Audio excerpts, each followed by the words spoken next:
Alors je pense qu'au bout de 2 jours, cette musique, vous allez la connaître par cœur. Je sais pas si je ferai un petit quiz tout à l'heure pour savoir si quelqu'un a reconnu cette musique. On verra. C'est des bons distributeurs. Donc petite présentation des intervenants. Aujourd'hui, donc, un concessionnaire, Alain Mounès, groupe Mounès, groupe familial, vous les connaissez tous, dans le grand sud-ouest de la France, qui vient nous faire le plaisir de nous faire partager son expérience sur l'optimisation des charges, des taxes et tout ce qui intéresse la gestion de vos entreprises. Un deuxième concessionnaire, Olivier Varlet. Alors il s'est présenté un peu comme un dinosaure de l'automobile Peugeot, je crois un quart de siècle dans la marque, et une dizaine d'années sur ses fonctions actuelles. Il est directeur général du groupe Gauthier, également dans le Grand Sud-Est. Deux intervenants, en fait c'est, excusez-moi, je n'avais pas la présentation de la deuxième personne, donc c'est la société, le groupement Euclid, société Euclid, qui va venir un peu nous présenter leur métier. C'est d'ailleurs eux qui vont un peu commencer. Ce sont des spécialistes d'optimisation d'un certain nombre de postes. Ils ont travaillé avec certains membres du réseau. L'idée aujourd'hui, c'est d'aborder ce sujet. Certains groupes ont déjà travaillé sur ces charges, ces taxes, d'autres pas. Donc ils sont venus à deux, avec, excusez-moi, je vous qui vient nous apporter sa vision juridique, spécialiste, fiscaliste. Donc là, on a, j'allais dire, du lourd sur scène et vraiment des spécialistes de toutes ces optimisations. Donc je vais passer la parole à Euclid, qui va nous faire une présentation de ce qu'est le métier. Alors, ce sont spécialistes de l'optimisation des frais généraux, c'est un peu large. À vous de nous en dire plus. Oui, bonjour à tous. Donc Ludovic Letellier, donc je suis associé moi, du réseau Euclid. C'est un réseau où on est 25 associés à travers la France. Nous travaillons principalement dans le conseil opérationnel et dans l'optimisation des coûts dans les entreprises. Alors quand on parle de coûts dans les entreprises, c'est l'ensemble, on va dire, des charges externes, des charges sociales, des taxes et des charges financières. On a à peu près 400 clients en France et on a 20 ans d'expérience. Auparavant, on s'appelait sur une autre enseigne, mais depuis 2-3 ans, on est sous le nom d'Euclid. Donc moi, Ludovic Letellier, je suis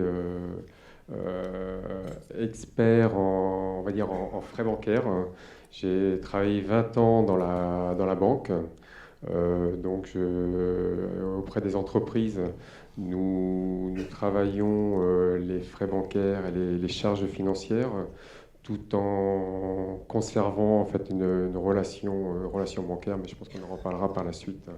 Ce que je vais faire, c'est que je vais laisser la parole à Tristan Le Squazec, qui est partenaire en fait d'Euclid en tant qu'en droit fiscal et qui est avocat fiscaliste. Oui, bonjour à tous. Donc effectivement, moi je m'occupe plus spécifiquement de la partie taxe, donc en tant que spécialiste en droit fiscal.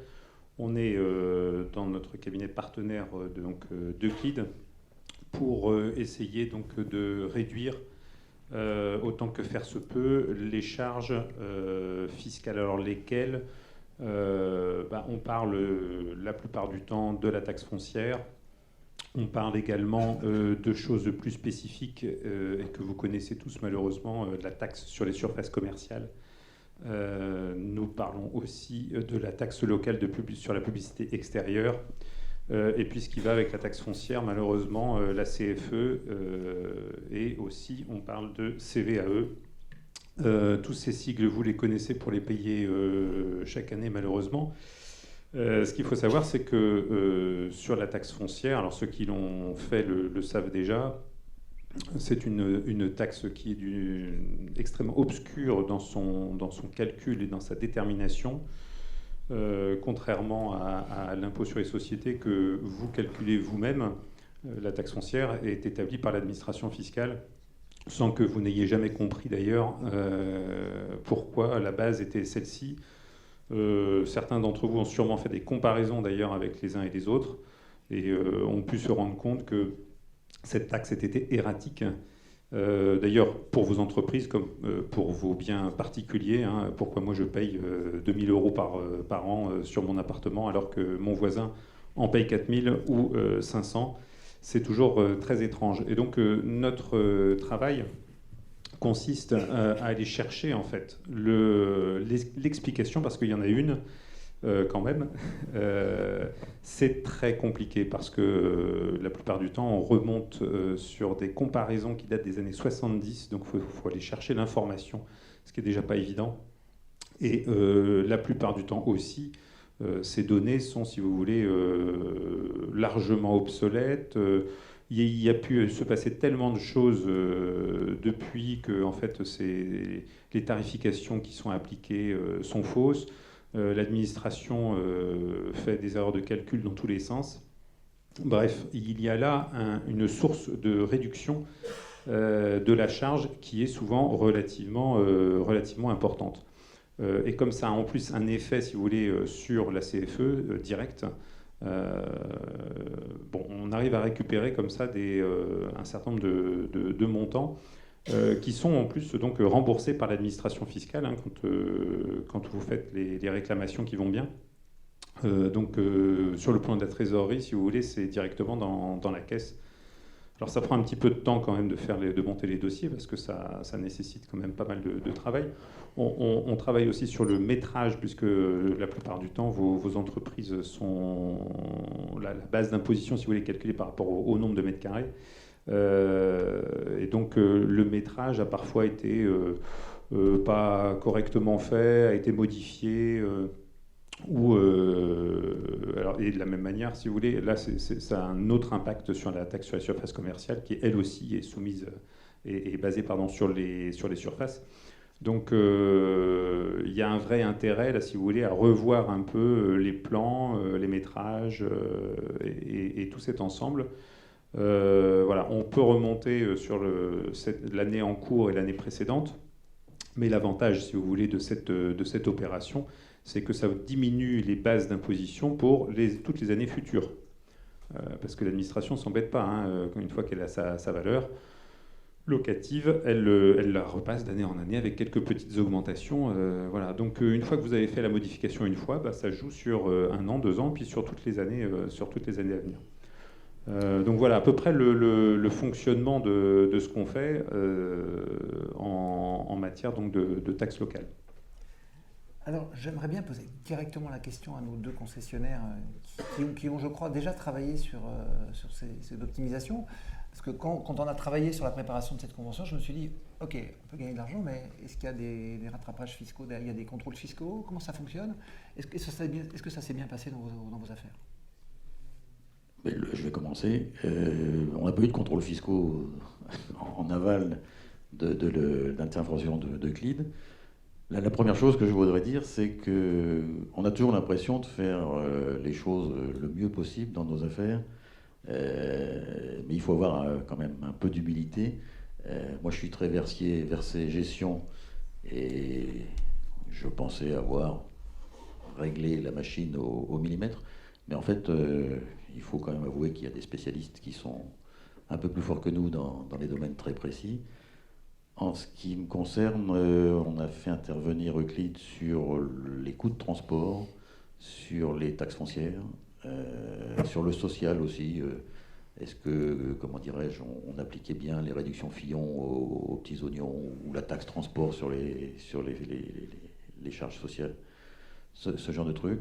Donc on s'aperçoit qu'on gagne. Sur la taxe foncière, effectivement, on a toujours en arrière-pensée l'idée de se dire est-ce que ça ne va pas éveiller l'attention de l'administration sur telle ou telle taxe? Mon voisin parlait de mètres carrés. Souvent, les mètres carrés, on en retrouve en plus de ce qui a été déclaré initialement, parce qu'on fait toujours des petites extensions qui ne sont pas toujours bien déclarées ou bien prises en compte par l'administration, donc c'est un peu dangereux. J'ai appris des choses, j'ai cru comprendre que pour fixer une valeur locative d'un bâtiment d'un certain type de commerce, l'administration avait pris un bâtiment dans une ville et comment dirais-je, c'est ce bâtiment-là qui servait de référence. On s'est aperçu, nous, je ne sais plus si c'est sur Nîmes ou sur Alès, qu'en fait le bâtiment qui servait de référence à l'administration était l'ancienne concession Peugeot qu'on n'utilisait plus depuis des années, ce qui donne quand même une idée de comment dirais-je, la pertinence de leur valeur locative, quoi. C'est assez amusant. Au final, on a gagné quand même de mémoire, je crois que c'est 8 000 € sur notre taxe foncière. C'était juste avant l'application de la CFE, donc forcément on l'a retrouvé derrière. Sur un des sites, sur l'autre, on n'a pas été jusqu'au bout parce qu'il y avait un doute sur le, comment dirais-je, qui aurait pu avoir un impact négatif sur notre taxe. Au niveau des transports, on a gagné à peu près 8% de coûts de transport. Et là aussi, je pense que dans un, comment dirais-je, ça nous apprend aussi à aller dans le détail des choses. Nos contrats de transport n'étaient pas forcément tout à fait optimisés. Il y a tout un tas de trucs comment dirais-je, sur lesquels on ne s'appesantit pas forcément, mais quel est le poids de votre propre chiffre d'affaires dans le chiffre d'affaires global du transporteur, et du coup, quelle est votre responsabilité en termes sociaux si jamais on sort d'un contrat un peu brutalement, etc. Enfin, c'est des choses sur lesquelles on ne s'appesantit pas forcément au départ, mais il y a un certain nombre de risques. Donc il y a les spécialistes de chaque domaine de CLID mettre le point là où il faut, quoi. Et puis après, il y a un petit partage de comment dirais-je, d'économie avec ces messieurs. Et sur le long terme, effectivement, la taxe foncière, par exemple, ça dure des années. Ouais. Alors Alain, je crois que tu as aussi travaillé sur ces sujets dans ton groupe. Peut-être sur un périmètre différent. Oui, donc Didier, tu m'as sollicité pour raconter une histoire. Donc je me suis dit, à monter à Paris, tu vas en raconter deux. Je ne sais pas si vous les trouverez bonnes, mais je pense qu'à l'écoute des résultats, vous verrez que les résultats sont bons. Nous avons mené deux missions qui sont de types différents. Une mission dite de succès et une mission dite de forfait.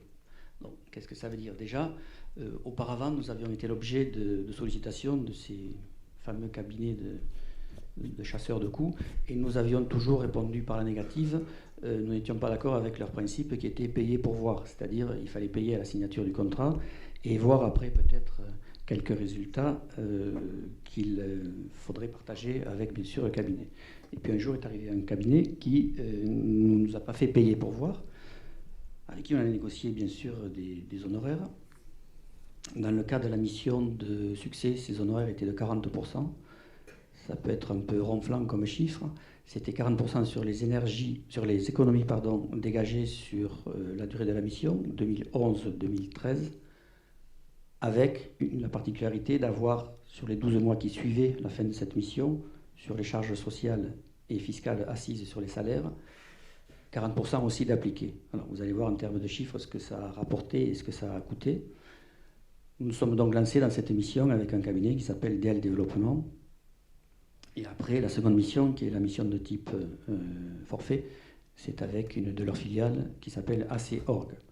Donc, dans la première mission de type succès, on a étudié tout un tas de petites bêtes qui sont sympathiques, qui s'appellent CET, C3S, l'ex organique, taxe foncière, taxe d'urbanisme, charges sociales, versement de transport, cotisation accident du travail, crédit d'impôt, TASCOM et autres. Les résultats sont les suivants. Nous avons sur ces 3 années dégagé une économie de 91 500 €. Notre groupe pèse 2500 voitures neuves et on fait 90 millions de chiffre d'affaires. Et ces fameux 40% représentent 36 000 €, donc gain de la mission 55 000 € sur 3 ans. Avec la particularité d'avoir des économies récurrentes, puisque, comme le disait monsieur, une fois que l'administration a recalé à la baisse, c'est plus sympathique, certaines bases de taxation, après ça dure dans le temps. Et donc le gain récurrent annuel est de 30 500 € dont nous bénéficions depuis la fin de cette mission. La deuxième mission est une mission de type forfait, qui est plus récente. Elle a débuté en décembre 2014 pour se finir en juillet. Et là, nous avons dit à un ancien directeur assez haut niveau d'une banque qui, pour des raisons personnelles, s'était lancé précédemment dans la création de ce cabinet et qui maintenant étendait son registre de mission. nous lui avons confié tout ce qui était conditions bancaires et renégociation des prêts. Donc, ça s'est passé sur cette période, à peu près 7 mois. Les gains sont, concernant la renégociation de 2 prêts sur les SCI de notre groupe, 92 000 euros. Alors, soit on était très très naïf au moment de la signature de ces prêts et qu'on n'y comprenait pas grand-chose, mais enfin, les réponses que nous avions à nos sollicitations auprès de ces banques avec qui on avait signé ces prêts pour le SCI, c'était écoutez, non, c'est difficile, non, c'est pas le moment. Bon, sur cette mission concernant la banque, juste avant, on s'était mis d'accord avec le banquier, l'ex-banquier, qui nous avait dit comment voulez-vous procéder? Est-ce que c'est vous et votre frère qui allez au front ou est-ce que c'est moi qui y vais? Bon, on a développé les 2 scénarios et on a retenu le scénario de le laisser aller seul. On lui a dit, écoutez, comme on est a priori, on se veut être plutôt gentil que méchant, allez-y gentiment. Notre groupe est récent puisque la première acquisition remonte à 74, ça fait 41 ans, et on a plutôt un relationnel de type gentil que agressif. Donc il nous a écoutés, il nous a dit, écoutez, vous allez être l'objet de sollicitations de banquiers qui vont vouloir vous inviter à manger, vont vouloir savoir ce qui se passe, mais répondez par la négative et laissez-moi piloter. On est parti là-dessus. Ça s'est très bien passé, ça a pris un peu de temps parce qu'il y est allé de façon plutôt douce, en prenant des contacts, en appelant, en se faisant rappeler. Donc voilà pourquoi la durée de la mission. Sur les SCI, donc renégociation de prêts 92 000 euros, donc ça c'est du one shot. Et sur les SAS, nous sommes à 20 000 euros. Ça fait 102 600 euros. Le prix de la mission négociée était de 9 400 euros. Donc les chiffres sont plutôt sympathiques. Et économie sur les SAS récurrentes, 20 000 euros par an. Alors, 20 000 euros par an, c'est quoi? C'est des choses qui sont parfois un peu nébuleuses, des éléments que nous avons découverts. Et là, les banquiers font preuve d'une ingéniosité sans limite. Il y a des frais de tenue de compte, il y a des dates de valeur de remise et débit de chèque, il y a des frais de virement, il y a des locations de TPE, commissions, taux d'intérêt débiteur, commission de découvert, frais d'étude de dossier, frais internet, frais de remise des faits, frais d'actualisation de frais administratifs. Nous sommes passés à 1090 euros par an et par site, nous en avons 3, à 220 euros par an pour le groupe. Nous ignorions, certes parce qu'on n'allait pas y plonger notre nez dedans, quoique ces libellés n'apparaissent pas comme ça.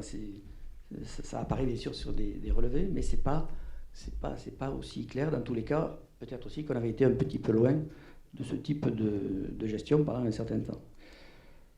Frais de virement, c'est pas. Abonnement télétransmission, et j'en passe et des meilleurs. Donc voilà, les chiffres, vous les avez entendus. Après, on a mis en place une stratégie dictée par le banquier qui nous a dit ça vaut ce que ça vaut, mais on a décidé de le pratiquer. Mise en place d'une hiérarchie de chaque banque et définition de leur rôle à revoir tous les 6 mois. Hiérarchie, c'est-à-dire à qui on donne plus, à qui on donne moins, tous les 6 mois. Est-ce qu'on actualise? Est-ce qu'on veut changer? Est-ce qu'on envoie un message en faisant la grève des remises? On va voir s'ils sont réactifs, s'ils bougent pas, s'ils ont vu qu'on ne remettait plus. Suivi mensuel de la répartition des flux. Faire moins de virements et plus de chèques. Ça nous a étonné. Statistiquement, 2 chèques sur 10 sont bien en encaissement 3 semaines après la date d'émission et d'expédition. Alors que nous, bêtement, on s'est dit un virement, c'est plus simple, ça va plus vite. Certes, il y a quelques petits frais qu'on a renégociés d'ailleurs, là. Mais bon, voilà. Bon, il faut simplement que les 2 chèques sur 10 soient ceux qui sont remis dans les 3 semaines. Après, il y a le coût quand même du salarié qui doit faire le chèque. Et il doit faire la... J'ai donné 2 minutes la parole à la défense, puisque... Si, parce que nous avons sur scène un banquier qui a mal tourné. Donc, monsieur, vous avez vu que Télé est spécialiste, c'est un ancien banquier, et c'est un sujet vous allez débattre de sujets d'optimisation bancaire. Dernier point, et puis j'en aurai fini, préparer la rencontre annuelle avec les banques. Cette rencontre ne se fait pas, selon l'expérience de cet ancien banquier d'un certain niveau, avec le responsable d'agence. Ce n'était pas du tout méprisant dans sa position. Simplement, le responsable d'agence, selon lui, je crois qu'on est à peu près d'accord, il a un certain niveau d'intervention et puis après, il ne fait qu'être une courroie de transmission.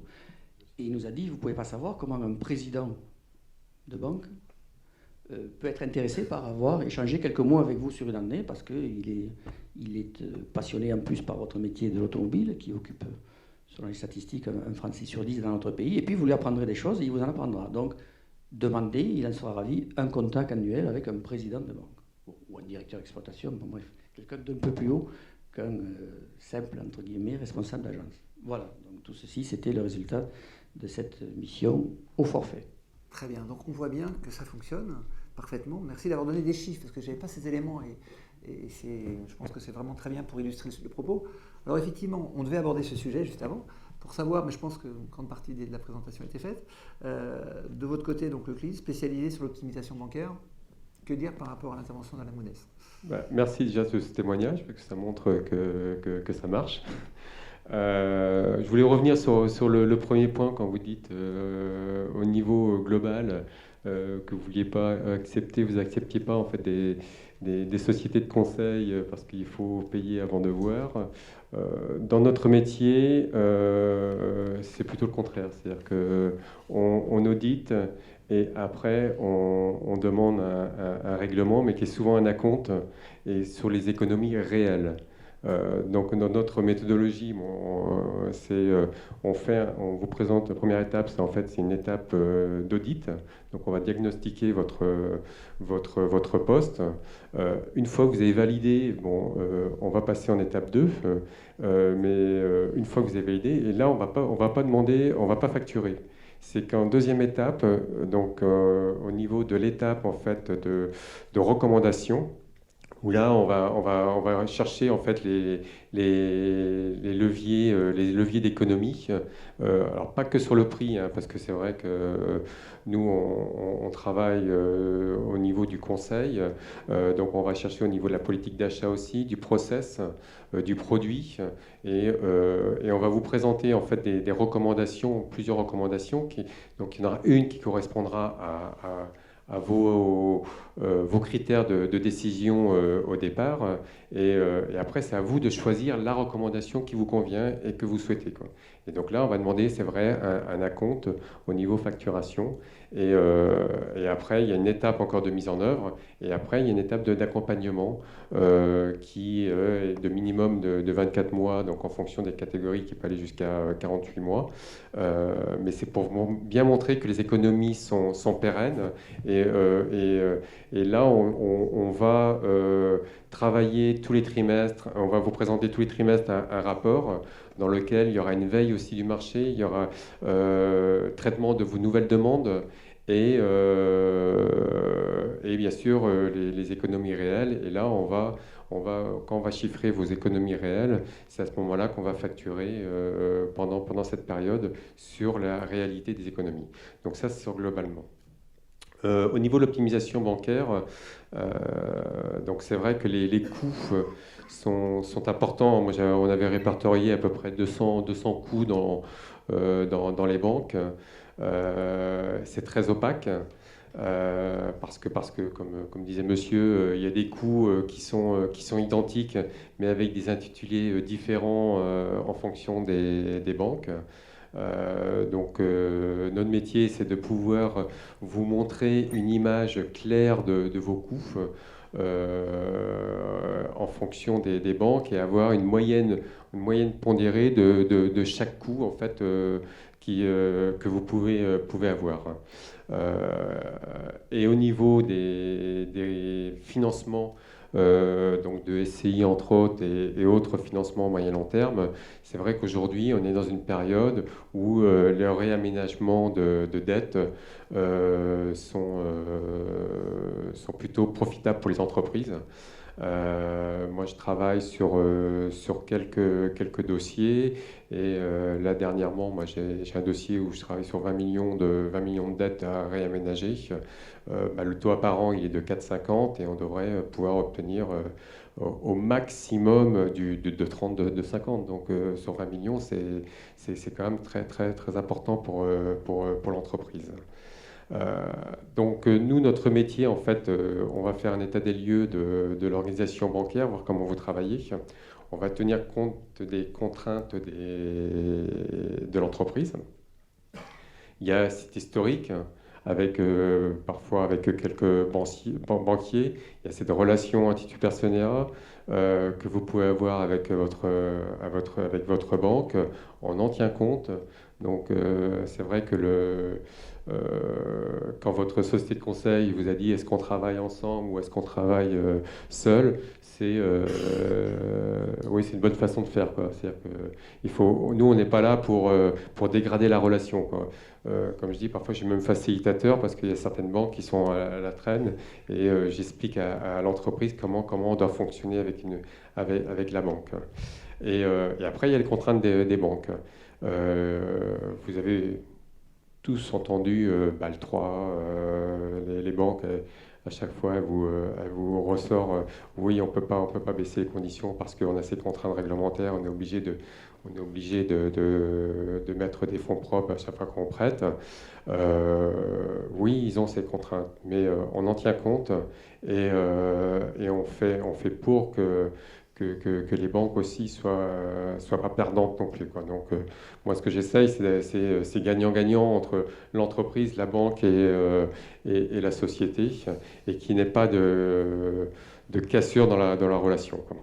Alors, on a abordé deux sources d'économie, la partie taxe foncière, la partie négocier avec son banquier, c'est plutôt les bonnes nouvelles. Je pense qu'il y a d'autres négociations possibles. Je pense à l'optimisation peut-être du taux d'accident du travail. J'ai entendu parler d'optimisation sur les fiches de paie. Il y a souvent de grosses économies à récupérer sur les fiches de paie. Est-ce que quelqu'un peut témoigner sur ce sujet, peut-être d'un point de vue juridique et après Nous, on ne s'occupe pas de charges sociales. Hein. D'accord. Ça, c'est des avocats spécialisés en droit social qui font ça. Ça semble proche comme sujet, mais c'est d'une complexité absolument redoutable. Et... Ouais, alors ouais, moi, je vais en parler parce que c'est vrai que dans le réseau, on a des spécialistes en charges sociales. Donc il y a plusieurs types de charges, hein. C'est vrai qu'il y a monsieur a parlé de la charge Fillon, mais aujourd'hui, bon, oui, réduction, c'est vrai. Mais aujourd'hui, il y en a de moins en moins de réduction Fillon. Les leviers c'est vrai que au niveau des charges sont un peu moins importantes. Bon, il y a les charges sur les commerciaux. C'est vrai qu'on peut parfois on peut avoir des réductions au niveau des commerciaux que les entreprises n'ont pas, ne connaissent pas. Après, tout ce qui est taux AT. Là, on fait appel à chaque fois, un peu comme en fiscalité, on fait appel à un avocat en social. Pour quelle raison ? Parce que parfois il y a une action en fait juridique à faire, et parfois il peut y avoir même une assignation pour pouvoir rabaisser ce taux d'accident du travail. Vous avez tous entendu parler peut-être de l'arrêté Alma, qui est un de nos concurrents, qui ne faisait pas intervenir d'avocats et qui ont été redressés à ce niveau-là, quoi. Donc c'est vrai que c'est très, très, très spécifique. On a les compétences dans le réseau et si il le faut, on fait intervenir aussi des avocats en charge sociale. Alors, j'avais prévu une petite question provocatrice, que depuis hier, je vous ai dit que je serais un peu l'aiguillon. Alma, effectivement, il y a quelques ardoises, il y a quelques mauvaises informations. Vous faites un métier aujourd'hui qui fait peur. Alors en quoi est-ce que vous êtes différent ? Moi, j'ai entendu parler quand même de quelques concessionnaires qui se sont fait redresser ou qui ont fait des approches un peu trop violentes. Bon, la différence avec Alma, bon, je ne vais pas de toute façon jeter des pierres non plus à Alma parce que je ne connais pas plus que ça. Ce que je sais, c'est qu'ils ont une approche un peu différente et peut-être une approche un peu plus agressive. Et derrière, ce sont des salariés et des salariés, souvent des jeunes salariés qui vont travailler sur les différents postes.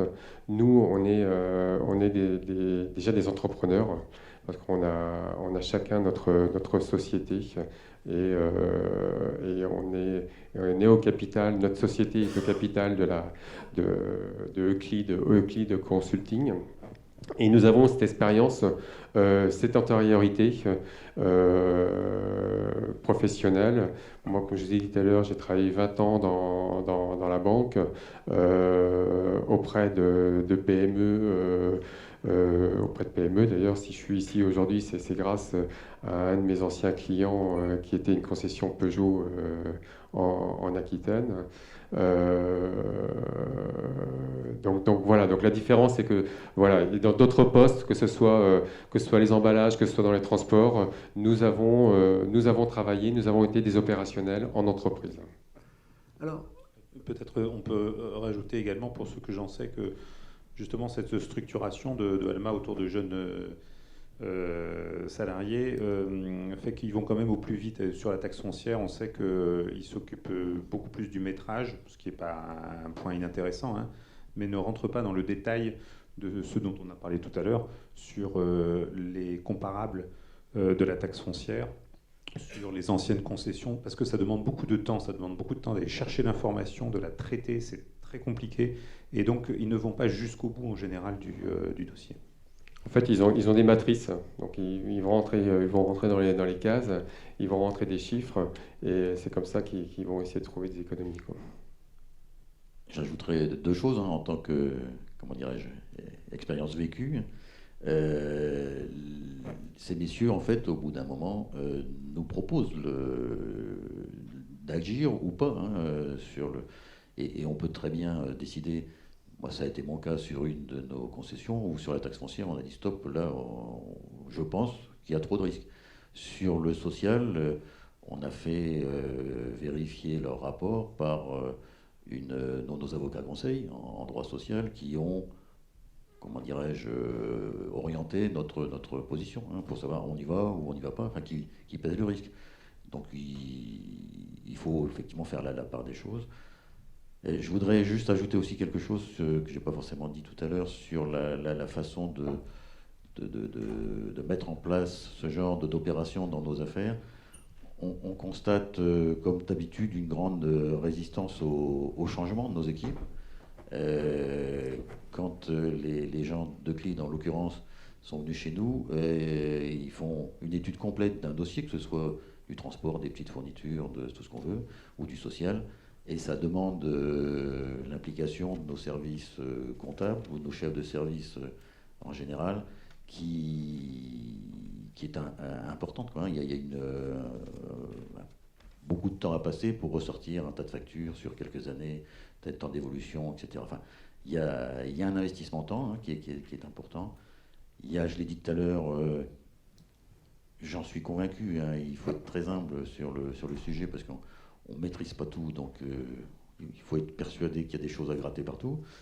Mais c'est une vraie, comment dirais-je, une vraie mission, hein, il faut faire passer les choses, il faut convaincre nos propres troupes de l'intérêt du truc, sachant qu'ils ont toujours l'impression, comme nous-mêmes souvent, qu'ils font les choses parfaitement. Nous concernant, nous avons eu contrôle fiscaux, contrôle URSSAF sur 2 filles et la holding. Sont-ils dus à la mission que nous avions lancée? Je suis foutu de vous le dire. Est-ce qu'ils se sont bien passés? Ils sont passés normalement. A été repris, redressé ce qui devait l'être. Je vous invite à ne pas avoir ce frein-là, à moins que vous ne soyez pas du tout sûr de la probité de vos comptes et des comportements dans ce registre-là. Donc, à mon avis, il ne faut pas du tout que ce soit un frein.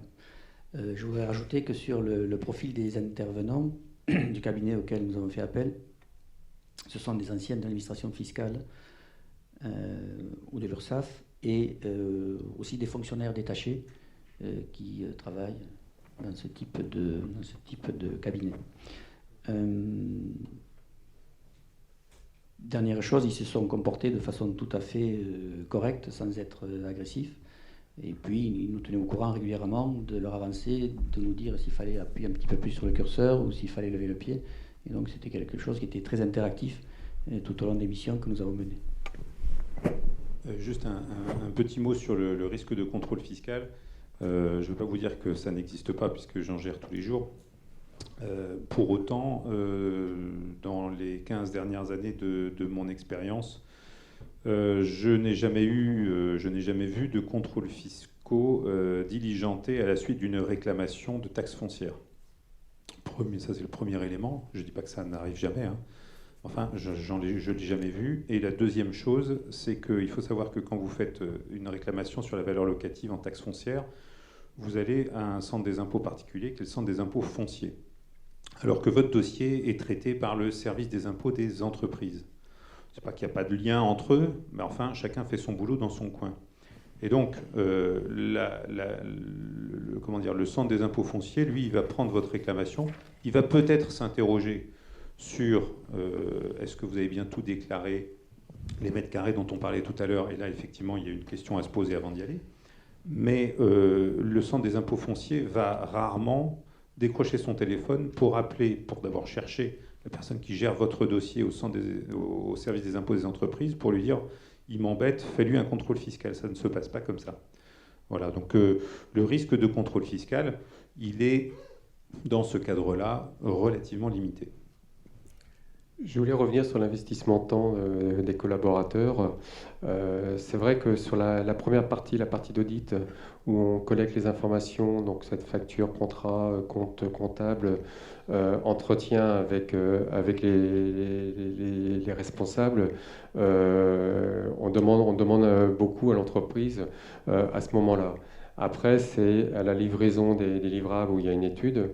Et pendant la période en fait, d'accompagnement, on est là aussi pour transférer en fait, nos compétences aux collaborateurs pour que derrière, ils puissent travailler de la façon à laquelle nous on travaille, quoi. Donc c'est vrai que c'est aussi important d'avoir cette formation et de pouvoir travailler en collaboration avec les salariés, quoi. Merci. Alors, il devait y avoir un intervenant de plus à cette conférence qui a raté son avion, qui devait faire un focus sur la TASCOM. Je sais que vous connaissez le sujet aujourd'hui. Je crois qu'il y a deux façons d'aborder ce sujet. Une simplement juridique, parce qu'il a fait une petite étude, je lui ai simplement communiqué 75 SIRET de l'ADR de, je ne sais plus, c'est Nancy maintenant. Et je crois qu'il y a possibilité simplement par rapport à une approche juridique sur un numéro de SIRET d'exonérer. Et le résultat, il m'a dit, il y a 8 sites qui peuvent être exonérés simplement de TASCOM. Donc est-ce que c'est des sujets, vous pouvez nous en dire deux mots? Parce que là aussi, je crois que c'est un sujet qui vous gêne un peu depuis quelques années. Oui, alors il y a dans la TASCOM, il y a quand même des systèmes anti-abus, justement. Donc effectivement, certains ont, dans un premier temps, essayé de diviser les surfaces. En principe, c'est plus de 400 mètres carrés, sauf si vous êtes un groupe, en gros, si je résume, et que vous avez plus de 4000 mètres carrés. Donc, dans un premier temps, effectivement, on avait essayé de répartir ça et de faire des surfaces de moins de 400 mètres carrés dans des structures différentes, des structures juridiques différentes, pour pas que ça n'apparaisse. Après, toute la question, en fait, est de savoir comment les sociétés différentes sont liées entre elles par le biais de participation. Donc là, effectivement, on peut travailler là-dessus. La question est, est-ce que le jeu en vaut de la chandelle? Voilà, c'est toujours la question. Donc il faut quand même des TASCOM relativement importantes pour se pencher sur ce type de sujet. Sachant que vous avez cette réduction dans les concessions automobiles du fait, parce qu'on considère que la surface est anormalement élevée, c'est ce que dit le texte, hein, quand on vend des voitures, les surfaces développées sont anormalement élevées, donc vous avez une réduction de 30%. Mais après, peut-être entendait-il le code APE lié au numéro SIRET pour effectivement pouvoir bénéficier de cette réduction de 30%. Même d'exonération complète? Voilà, voire d'exonération complète, ça peut arriver. Mais la question, la TASCOM, elle peut faire des montants. Par rapport à la taxe foncière, c'est quand même moindre. Et donc, la question est de savoir si le jeu en vaut de la chandelle. Ça fait partie des points qu'on étudie et sur lesquels on peut proposer des solutions. Et effectivement, on travaille pour le coup en collaboration, bien sûr, avec le chef d'entreprise pour dire, il y a 2-3 solutions, voilà comment on pourrait réduire la taxe, voilà le quota de réduction. Par contre, il faudrait mettre en œuvre ceci et cela. Est-ce que c'est trop lourd ou pas assez, ou est-ce que c'est acceptable pour vous? C'est ça la question que doit à ce moment-là trancher le chef d'entreprise avant qu'on mette en œuvre notre solution. D'accord. Alors, on va arriver à la fin de ce débat. Alors, on envisage évidemment une collaboration, d'essayer d'apporter quelque chose au niveau national, au réseau. Donc, il y a une première piste, ce serait d'imaginer une première visioconférence avec Vodaf sur la partie réduction des frais bancaires, par exemple. Mais je vais être un peu piquant. À nouveau, quand j'ai préparé la conférence, un concessionnaire qui m'a dit ah oui, je les connais, je les ai eus en face de moi. En face de moi sur la gestion de flotte de véhicules. Donc Alain, ça peut en dire deux mots. Parce que est-ce qu'un partenariat, c'est pas aussi nous aider à répondre aux appels d'offres des flottes de véhicules?